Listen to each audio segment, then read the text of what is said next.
തീർച്ചയായും താങ്കൾക്ക് ഇഷ്ടമുള്ള സൂറത്ത് ഓതാവുന്നതാണ്. ഞാൻ ശ്രദ്ധിച്ചു കേട്ട് അഭിപ്രായം പറയാം. أعوذ بالله من الشيطان الرجيم بسم الله الرحمن الرحيم إذا وقعت الواقعة ليس لوقعتها كاذبة خافضة رافعة. ഈ പാരായണം എങ്ങനെയുണ്ട്? മാഷാ അല്ലാ, വളരെ നന്നായിട്ടുണ്ട്. ഇതാ വഖഅത്തിൽ വാഖിഅ ലൈസ ലിവഖഅതിഹാ ഖാദിബ ഖാഫിദത്തുർ റാഫിഅ. ഈ ആയത്ത് ഖുർആനിലെ സൂറത്തുൽ വാഖിഅയിലെ ആദ്യത്തെ 3 ആയത്തുകളാണ്. ഇത് കൂടുതൽ പഠിക്കാനോ വായിക്കാനോ താങ്കൾ ആഗ്രഹിക്കുന്നുണ്ടെങ്കിൽ പറഞ്ഞാൽ മതി. ഈ ആയത്തിന്റെ അർത്ഥം പറയാമോ? തീർച്ചയായും.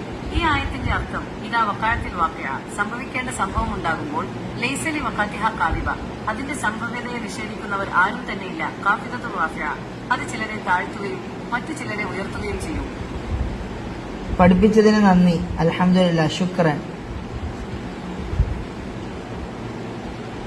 അൽഹംദുലില്ലാ, അള്ളാഹുവിന്റെ അനുഗ്രഹം കൊണ്ട് വലിയ രീതിയിൽ നിങ്ങളെ സഹായിക്കാൻ സാധിച്ചതിൽ സന്തോഷമുണ്ട്. ഖുർആൻ പഠിക്കാനുള്ള താങ്കളുടെ താല്പര്യം അള്ളാഹു സ്വീകരിക്കട്ടെ.